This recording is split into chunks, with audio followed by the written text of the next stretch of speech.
இரட்சகராகிய இயேசு கிறிஸ்துவின் நாமத்தினாலே உங்களுக்கு என்னோட அன்பின் வாழ்த்துக்கள். இன்றைய நாள் தியானத்துக்காக தெரிந்து கொள்ளப்பட்ட வேத வசனம் மத்தேயு எழுதின சுவிசேஷம் 7வது அதிகாரம் 13, 14 ஆகிய வசனங்கள். இடுக்கமான வாசல் வழியாய் உட்பிரவேசியுங்கள். கேட்டுக்கு போகிற வாசல் விரிவும் வழி விசாலமுமாயிருக்கிறது. அதன் வழியாய் பிரவேசிக்கிறவர்கள் அநேகர். ஜீவனுக்கு போகிற வாசல் இடுக்கமும் வழி நெருக்கமுமாயிருக்கிறது. அதை கண்டுபிடிக்கிறவர்கள் சிலர்.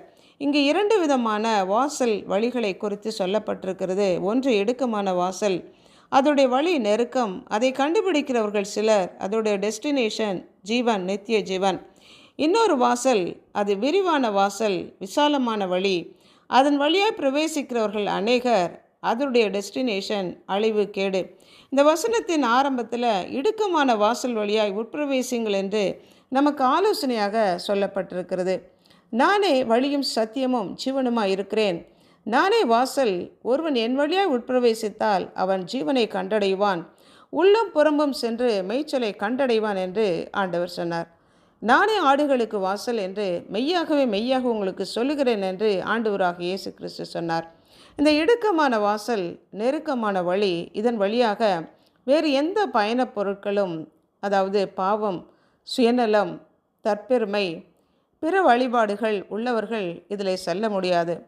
இந்த இடுக்கமான பாதையிலே நுழைவதற்கு மனம் திரும்புதல், தேவன் மேலே வைக்கிற விசுவாசம், சுயத்தை மறுத்தல், தேவனுடைய வழியில் செல்வதற்கு தன்னை தாழ்த்துதல் மற்றும் தேவனுடைய சித்தத்தை அறிந்து அதை ஏற்று அவருடைய சித்தத்தின்படி நடக்க நினைப்பவர்கள் மாத்திரமே செல்ல முடியும். ஒரு சிலர் மாத்திரமே இந்த பாதையை தெரிந்தெடுத்து கண்டுபிடித்து இதன் வழியாக செல்ல விரும்புகிறார்கள். இந்த நெருக்கமான வழி, இது வரையறுக்கப்பட்ட வழி, மற்ற உலக காரியங்களுக்கு, இச்சை ஆசைகளுக்கு அனுமதி மறுக்கப்பட்ட வழி. இது தேவனுடைய வழியில், அவருடைய பாதையில், அவருடைய வார்த்தையின்படி, அவருடைய சித்தத்தின்படி நடப்பவர்களுக்கு இது போதுமான அகலமான வழி.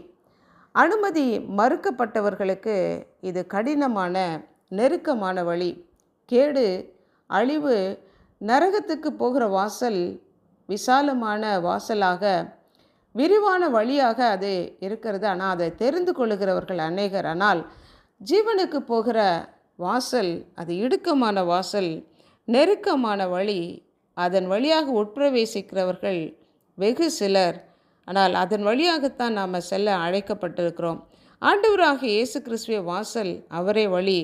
அவருடைய மாம்சமான திரையின் வழியாய் உட்பிரவேசிக்க அழைக்கப்பட்டவர்கள் நாம். அன்புள்ள ஆண்டவரே, கேட்டுக்கு போகிற வாசலில் அநேகர் பிரவேசிக்கிறதா இருந்தாலும் இந்த ஜீவனுக்கு போகிற வாசலான இடுக்கமான வாசல், நெருக்கமான வழியாக நாங்கள் உட்பிரவேசிக்க உடைய மாம்சமான திரையின் வழியாக உட்பிரவேசித்து ஜீவனை கண்டடையத்தக்கதான அந்த கிருபை நீர் எங்களுக்கு தரும்படியை ஜெபிக்கிறோம்.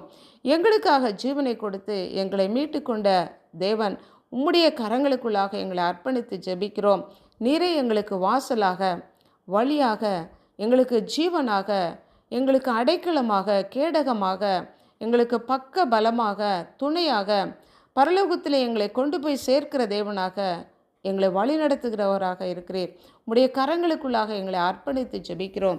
இயேசு கிறிஸ்துவின் நாமத்தினால் ஜெபிக்கிறோம் பிதாவே, ஆமென்.